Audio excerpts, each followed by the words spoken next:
તો hello everyone, નમસ્તે, વંદે માતરમ. આજે આપણો જે લેક્ચર છે એ રહેવાનો છે આપણો સિન્થેટિક ફ્યુલ, જે સોલિડ ફ્યુલની અંદર એક જ આપણે ભણવાનું છે, જે છે એનું નામ છે કોક.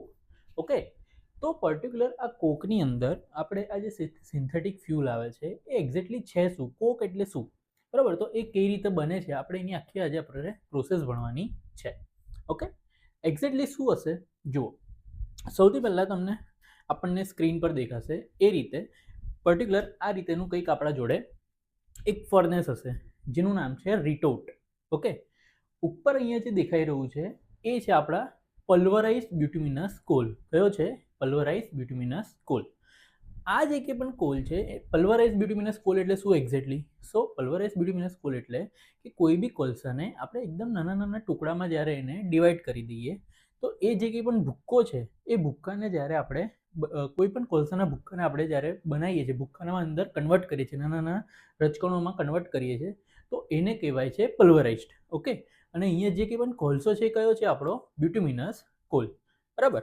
એક્ઝેક્ટલી શું થઈ રહ્યું છે કે આ જે કંઈ પણ ફર્નેસ છે એ ફર્નેસમાં આ જે કંઈ પણ હોપર છે ત્યાંથી અત્યારે આ રીતે આપણા કંઈક ને કંઈક શું કહેવાશે તો કોલસા નીચે રિટોટમાં આવશે. હવે આ જે કંઈ પણ રિટોટ છે એનું અંદરનું ટેમ્પરેચર અત્યારે આપણું કેટલું છે? તો એ છે આપણું 1000 ડિગ્રી સેલ્સિયસ. કેટલું છે? 1000 ડિગ્રી સેલ્સિયસ. હવે એક્ઝેક્ટલી થઈ શું રહ્યું છે કે આ જે કંઈ પણ ફર્નેસ છે આપણી એમાં આ જે નીચેની જગ્યા છે ત્યાં આગળથી ધીરે ધીરે ધીરે આ કોલસા શું થશે? ઇગ્નાઇટ થશે આ રીતે. તો અત્યારે આ જેવા ઇગ્નાઇટ થશે એટલે કોલસા શું થશે? ધીરે ધીરે ધીરે ગરમ થશે.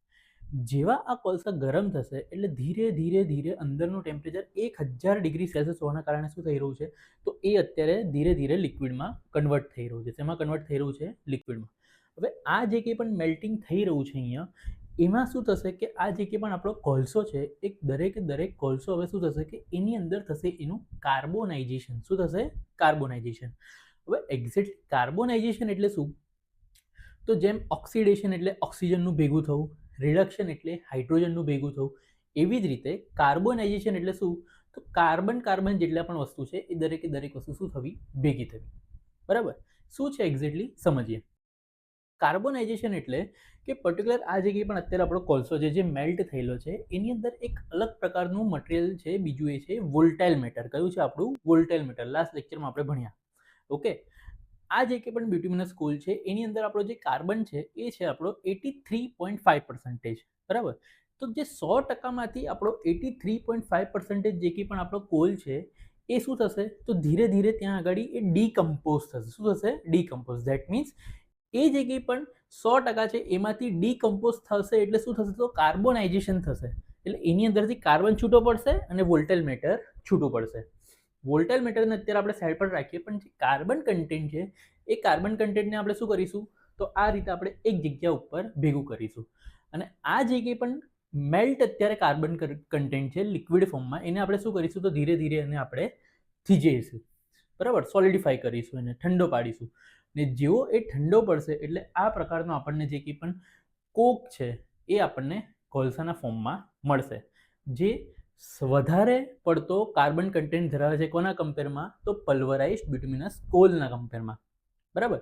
એની જે કંઈ પણ આપણી કેલોરીફિક વેલ્યુ છે, હીટ આપવાની ક્ષમતા છે, એ પણ કોના કરતાં વધારે હશે? બ્યુટ્યુમિનસ કોલ. ધ્યાનમાં આવે છે? તો આ જે કંઈ પણ છે એ આખી છે મેથડ, કે જે કંઈ પણ આપણે કહીએ ને કે એક મેથડ છે આપણી, કે કોક બનવા માટેની જે કંઈ પણ પ્રોસિજર છે એ પ્રોસિજર શું છે? તો અત્યારે આપણે જે ભણ્યા એ પ્રોસિજર છે. ઓકે, તો આજના માટે આટલું. Thank you. વંદે માતરમ.